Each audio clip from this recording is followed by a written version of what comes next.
Hello and welcome to the show. Listen, I'm excited and so glad that you could join us. Listen, it's going to be a great show, and I am just, as I said, excited. I have none other than Ayodele McClenney, who is also my cousin. Yes. And we're talking about life, being a life coach. She's more than that, and you're going to learn all about her. But I want to remind you, this year is Live Your Dreams and Enjoy Life. That's what it's all about. We have to continue to dream. And it's like when I remember Stephen Frost said, hold fast to dreams, for if dreams die, life is a broken winged bird that cannot fly. So remember, live your dreams and enjoy life. So I want you to sit back, relax, and enjoy, because it's coming up next. We'll be right back. The Cecil Williams South Carolina Civil Rights Museum is the Palmetto State's first and only museum. It honors a generation of people, black and white, throughout the state of South Carolina who deserve to be remembered for their unselfish commitments and sacrifices. Enjoy an immersive and entertaining virtual tour. For more information, visit www.cecilwilliams.com.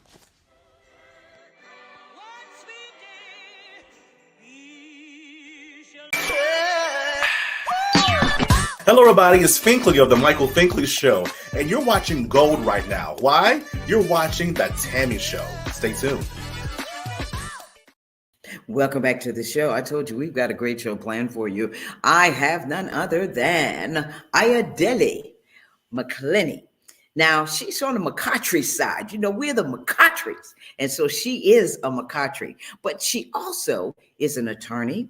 She's a proficient religious science practitioner, a life management consultant trained through Mary Morrissey's esteemed Brain Thinking Institute. Her expertise includes being an instructor for the National Alliance for Mental Health, a research fellow, an executive coach, a practicing engineer, a leader in high caliber. And I tell you, Ayodele serves as the secretary of the Centers for Spiritual Living Leadership Council. Now, my cousin graduated with a bachelor's of science in civil engineering from where none other than the big HU, Bison Howard University. And she's an attorney, as I said, a Juris Doctor from the University of Maryland. So without further ado, I want to introduce you to my one and only family, Ayodele, as we call her. Ayo, come on out, Ayo. Hey. Hey. It's so great to be here along with a bison. That's it. That's it. What?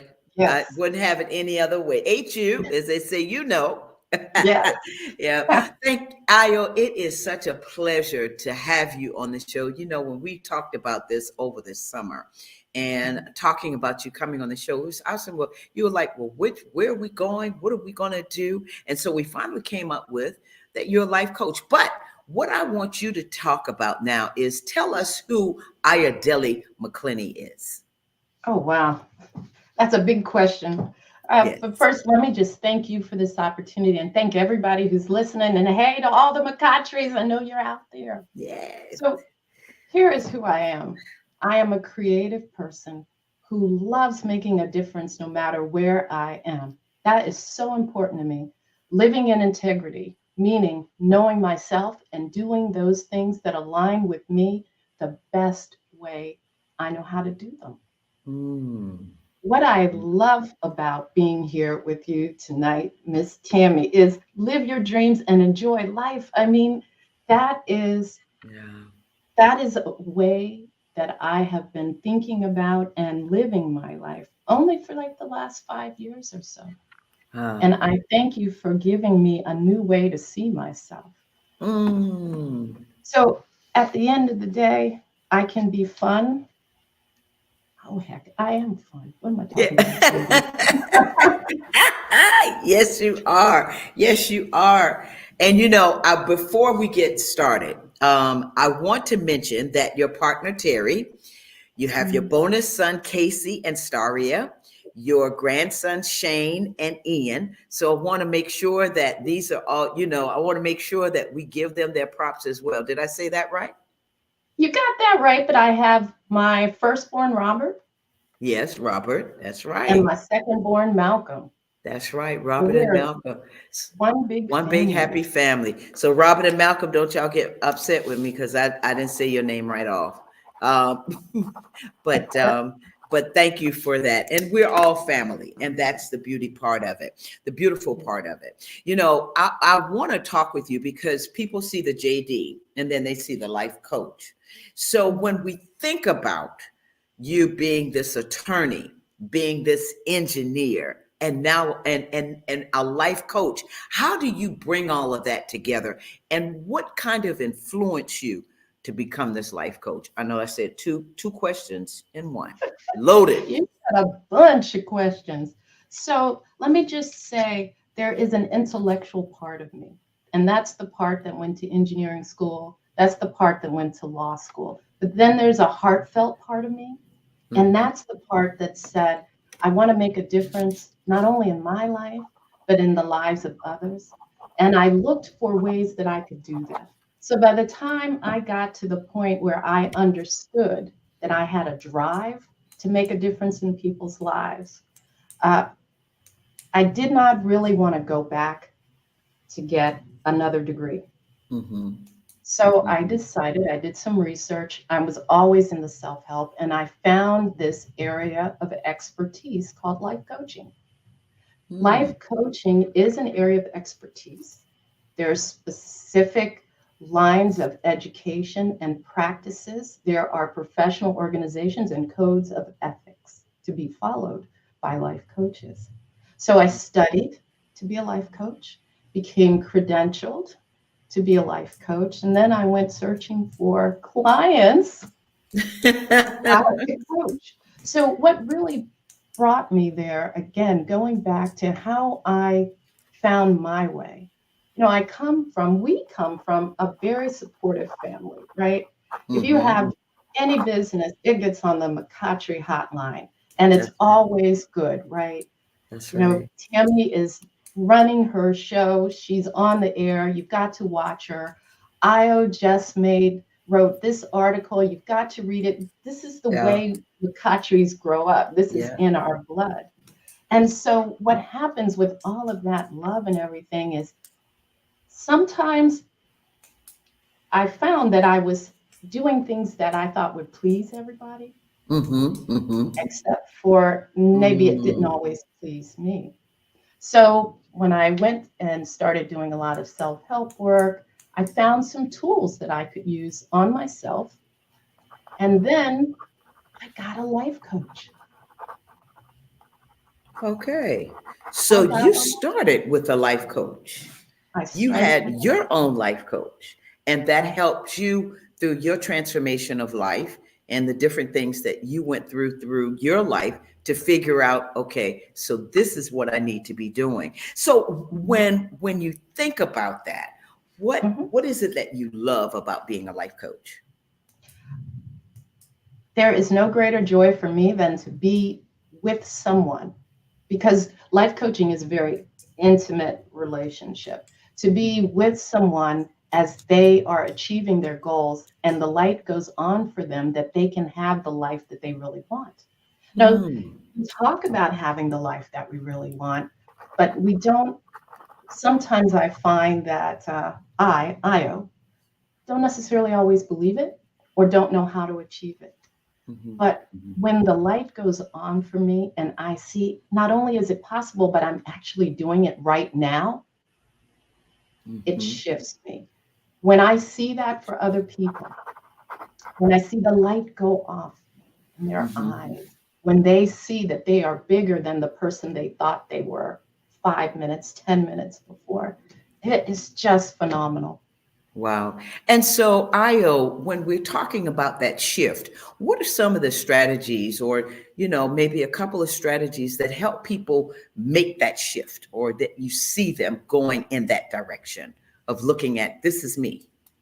Yeah. So, Tammy, that's a wonderful question. And if I think about it, what comes to my mind first is they have to want to.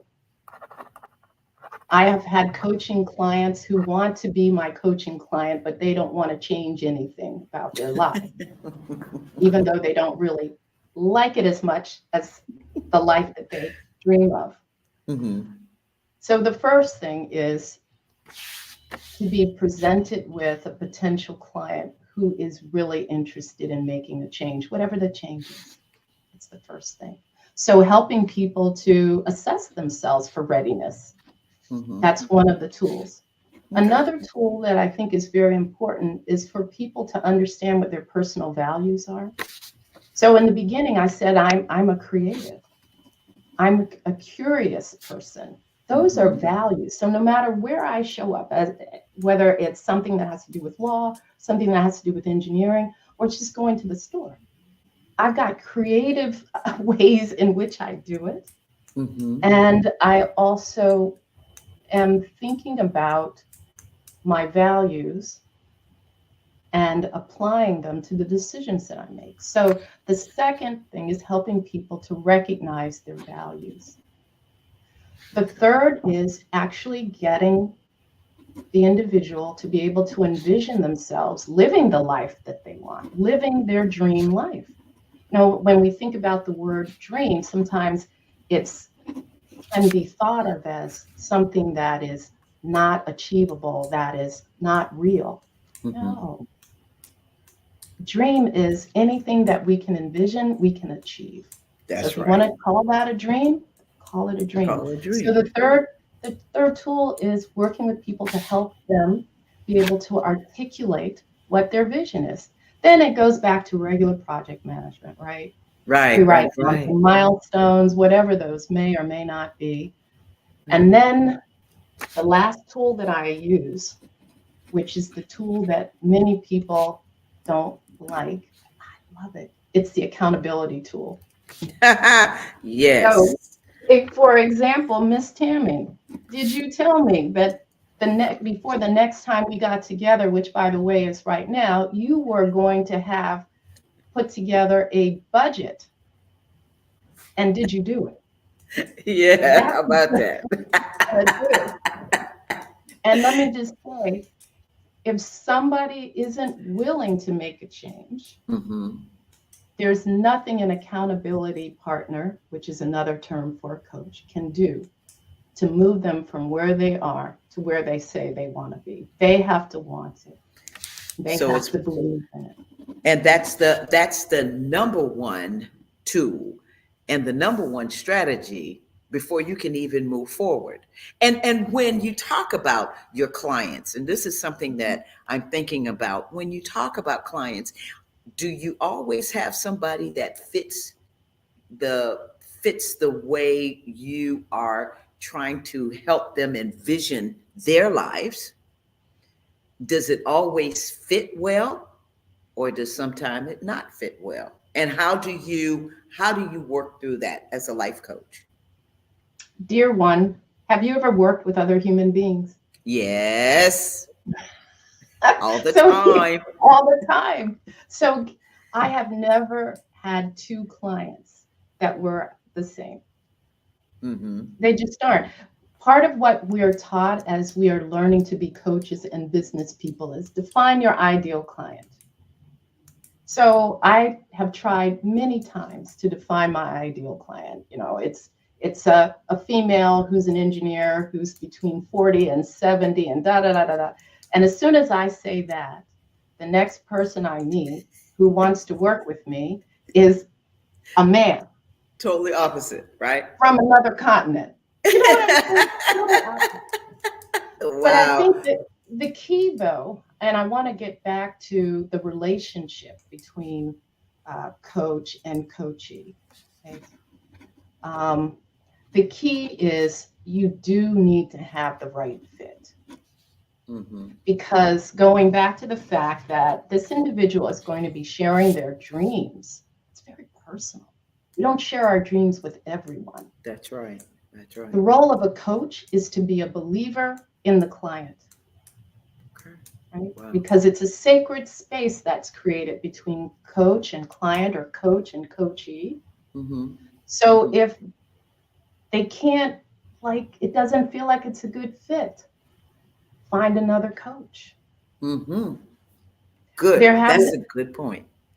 It has to be that way. It really, really does. Because in order to have a good outcome for someone who wants to be coached, who is working with a coach who is skilled at teaching skills and holding clients accountable, there has to be trust.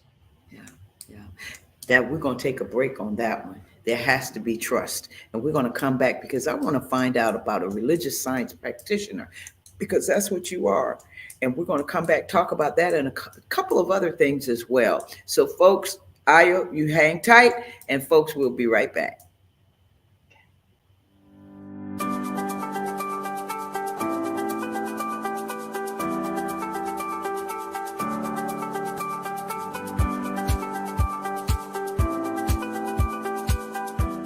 The Orangeburg County Conference Center supports downtown Orangeburg and our surrounding communities. The 6,000 plus square foot space is ideal for groups of up to 400 people attending corporate meetings, conventions, workshops, and special events. Conference Center staff are inspired to ensure that everyone can enjoy the modern amenities. State-of-the-art ballroom that accommodates up to 400 guests banquet style and 430 guests theater style. A warming kitchen with hot boxes, ice machine, refrigerator, freezer, and counter space. A lobby that accommodates 150 guests with special events outdoors. The comfortable outdoor amphitheater has a video wall and seating. Adjacent to the amphitheater is 12,000 plus square feet of green space that extends events outside, plus complimentary on-site event parking and additional parking across the street. Your event can take place all in one spectacular location. We welcome your special event in Orangeburg.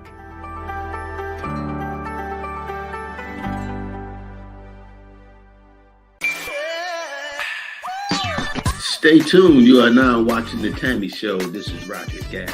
Welcome. Wow. And I want to say welcome back, everyone, to the show. Listen, I have my cousin, Ayodele McClenney, and I'm going to keep saying that's McClenney. And we are so blessed that you're on the show. And thank you again, folks, for joining us. If you're just joining us, we're talking about being a life coach. We're talking about life in general. You know, Ayo, before we get started, Mr. Roger Gass, who was just on, asked me about your name. And I said, I remember. And he said, that is a Yoruba name. And he said, I know that name anywhere. That's you. But he's our expert, you know, in ancestry and everything. So, of course, he knows that. I just had to throw that out there. Listen, Ayo, we were talking about being a life coach. You gave us some strategies. But I want to shift and just kind of ask you briefly about what the responsibilities of being a religious science practitioner. What is that? Okay. So let me... I want to answer your question, but I just want to compliment you on your sponsors. Oh, thank you. I want to compliment you on you. Wonderful. Thank you, cousin. And I gotta say what's the truth. Yeah. So let me close up one thing about coaching and then morph into your question. So most of the time, coaches will have responsibilities for reporting things, okay? Because They are business people. They should be following a code of ethics. So they have responsibility for reporting things just like a therapist would or a school teacher. Okay. So already as a coach, I have this level of responsibility. So now let's talk about the religious science practitioner. So in that role as a religious science practitioner with a capital P, and I'll say in a minute why I say that, I have those same sorts of responsibilities. Okay. So religious science, for those who might not know, is a new thought philosophy. And new thought has come in North America out of existentialism, so the late 1800s. And it's a way of explaining or understanding our connection with universal spirit, which some may call God, some may call Jehovah's, and there's so many names. And so as a religious science practitioner, I am licensed through the Centers for Spiritual Living, which is an entity, 5013C organization. And I am trained, and my training is to teach and guide our practitioners, small letter P practitioners, and I'll say a little bit more about that, through their life goals and decisions. Sounds like a life coach, doesn't it? Same thing. That's right. Same thing, except when people come to me as a religious science practitioner, the understanding is that there will be what we call treatment, which is prayer as a part of it. And then we will work around the tenets of the philosophy of religious science. Whereas if people come to me as a coach and not necessarily through religious science, they're going to get the same thing, just different vocabulary, because I can't split it up. That's right. That's right. Because it basically is the same. It intertwines together. When we talk about assisting people, and I think you kind of mentioned this, but overcoming their obstacles, what does that look like when you work with people and you're asking, you're trying to help them through their obstacles? Well, the first thing is it's a lot of listening, because it takes a lot of courage. It takes a lot of finding the right words. It takes a lot of feeling safe and in a trustful environment for people to begin to open up about their stories. So sometimes as a coach, just as when I'm being a religious science practitioner, people are telling me things they've never articulated before. So it sounds tearful, happy, laughing, scary, very human at the end of the day is what it sounds like. Wow. Well, Ayo, I'm going to shift because you have done so much. And I want you to talk about yourself, because the one thing that I ask therapists is, you talk to people all the time. You're a life coach. You talk with them. You hear their problems. You hear what's going on in their lives. They're sharing this. They're trusting you with all of this. How do you take care of yourself? Oh, wow. That is such a wonderful question. And if you would, ask me a question later about a therapist versus a coach. Very important. Oh, right. That was my next one. Okay. Cousin. Yeah, so cousin. I take care of myself by, number one, I too have coaches. Right? I have therapists. I have practitioners that I work with. I spend my time on my work. The reason I can tell you working with somebody involves crying and laughing and being courageous, because that's what it takes for me to take care of myself. So some elements of taking care of myself are paying attention to my diet, doing exercise, getting massage on a regular basis. So we're talking about tracking these things daily, weekly, monthly.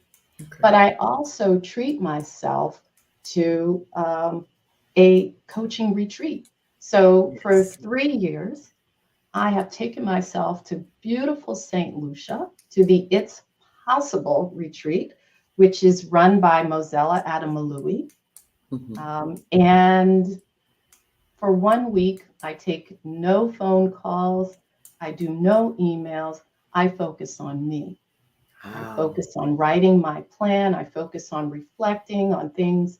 And every time I return from St. Lucia, I'm different. I Wow. know I'm different. You know, it sounds almost like fasting, because you are leaving those things behind. You're letting those things go for now. Emails, telephone, this, that, going out. And so it gives you the opportunity to just think about you and Mhm. really see what you are all about. And that's why it's called It's Possible, because anything is possible. Anything is possible. And so last year, I made the decision that going to this 1 week retreat wasn't enough. So last year was the first year I stayed for 2 weeks in St. Lucia because we're all so busy all the time. I Yes. was listening to a researcher who researches distractions, and she was talking about how we're distracted by emails and this and that. So it takes time when I go to St. Lucia to just kind of unhook. I like So that. Unhook. I like that. I had to get unhooked. So I recognized year two, I recognized, whoa, it takes me 2 or 3 days to get unhooked. Even Hmm. though I'm not taking phone calls and I'm not taking emails. So I add a little bit more time. And Hmm. something else I do, if I may just say it, I travel for fun. Yes. Yes. Yes. Now that in itself is therapy. So Yeah. when we ask about therapy, so I'm gonna segue the difference between a therapist and a life coach. What's that? So first of all, the difference is different training, different credentialing standards. Therapists are therapists look backwards to help identify and resolve situations. Coaches are always forward looking. We're looking into the future where we start with where we are and we look to where we want to be. Now, that's, I think, a very high level difference. But I think it's important having being aware of mental health is just as important as being aware of diabetes, That's right. cancer, any physical thing. And the one thing we want to be sure is that when we are concerned about mental health, the people who are trained to deal with that, to diagnose it, to treat it, which are only therapists or psychiatrists or social workers, are the ones who are doing it. Hmm. Coaches don't get that type of training. Now, sometimes you'll find a therapist who's also trained as a coach. Perfect. We're not talking about that. I see that often here in the Maryland, Virginia, DC area. I don't know if that looks like that in other parts of the country or not, but it's very important. I have had clients who I have suggested that they Yeah. perhaps consider a therapist because I want to do no harm. Right. That's right. That's right. Yeah. Well, would you, you know, I love this. This has been great. I've learned so much. But one of the things that I always ask my guests is, what's the takeaway that you want viewers to glean from this interview? Well, the first thing I want viewers to know is that if there is a goal or if there is a dream that they have in life, that there are people who can help them to reach that goal. Life coaches is one example, and that's something that I love. I also want people to know that we are not just one thing. I'm not just an engineer. I don't just have a law degree. I'm not just a life coach. I'm not just a practitioner. All of those things come together. And my personality allows them to come together so that when you're talking to me, you're getting all of that. You're getting Mm. engineering, you're getting law, you're getting all of that. Whether you Wow. like it or not, sometimes you're getting all of that. So I think it's so important for us to remember, especially Americans, that we are more than what we do. We're what we love. That's right. That's right. I love that. We're more than what we do. We're what we love. What's next for you, Io? So my dream is to broaden my philanthropy. I want to become the leader of an entity that collects philanthropy and then distributes it, because I have a vision for what the world should look like and can look like. And I want to start moving more money into that vision. So my goal is by January of 2025, which I can't believe it's going to be before I know it, Yep. that I will be receiving philanthropic donations and I will be distributing them. Okay. All right. I love it. I love it. And so, having said that, I want you to tell us 3 words that describe Io. Direct, creative, loyal. Direct, creative, and loyal. And I love that. We are more than what we do. We are what we love. Io, I love you. Thank you. Thank you. Thank you for being on the show, for just all these gems that you just dropped. Thank you so much. And I want to say hi to Cousin Gerald, because if I don't say hi to Cousin Gerald, it's going to be a tie, and all the McClenney family.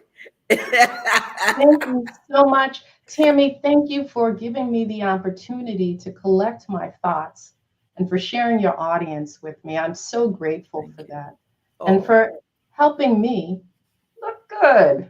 Girl, you always look good. You always look good. Ayodele, you always look good. Thank you, my darling. I Thank love you. you. Love you much. Yeah, we'll be talking. And so, folks, this is Io. My cousin Ayodele McClenney, life coach, lawyer, religious science practitioner, and the engineer. The list goes on and on. Anna Bison, list goes on and on. Couldn't leave that out. But listen, Io, is there a number or is there an email where people can get in touch with you? Oh, absolutely. So my email is ayodele62@verizon.net. And in the subject line, put the Tammy Show. Oh, thank you. Did you get that, Willie? Thank you. Is that it? Yes, thank your staff. You have the best staff. Thank you. Thank you. Thank you. Thank you. Listen, these producers, I couldn't do it without them. These young, young people, I couldn't do it without them. So, Io, we thank you again. God bless you. And listen, if there's anything I can do, please let me know. You've done it. Thank You've done it. Peace be with you. Peace be with you. All right. Love you, my darling. Bye-bye. Bye. Folks, you heard it right here. I tell you what, there are so many gems that she dropped. I mean, as far as being a life coach and what she's able to do to help you. Because remember, as I said, this year, it just hit me. Live your dreams, enjoy your life. I mean, because that's what it's all about. Because it's not promised to us if we're going to be here today, tomorrow, next day, hour, second, minute. So just remember that. And if you want to get in touch with Io again, it's Ayodele, AYODELE 62 at verizon.net. Thank you again, my cousin Io. All right. So next week, we have another great show planned for you. I have the honor of having the founder and artistic director of the Color of Music Festival. Well, when you learn about the Color of Music Festival, it's all about African American Black people that play the violin, the harp, the cello, and all of the beautiful instruments. And so he's going to come on and he's going to tell you about the festival, and it's going to be great. And so that's coming up next week. So I'm excited about that. And so I want to thank my producers, Alicia, assistant producers, Tiana, Willie, you know, you got it. Thank you, thank you, thank you. Please remember, subscribe to the Tammy TV show on the YouTube channel. That's the Tammy TV show on the YouTube channel. Just hit that red subscribe button and it's going to notify you when the show is coming on. Again, remember, let's be a blessing to somebody today and everybody every day. Go check on somebody today. Thank you again for joining the show. And until the next time, take care of yourself. Bye-bye. Coming up on the next Tammy, I'll be chatting with Lee Pringle, the founder and artistic director for the Color of Music Festival. It features talents of Black composers and musicians throughout the U.S. Listen, he's got a great story to share with us, and I want you to hear all about it. So join us on the Tammy TV Show YouTube channel on Thursdays at 7 p.m. Look forward to seeing you.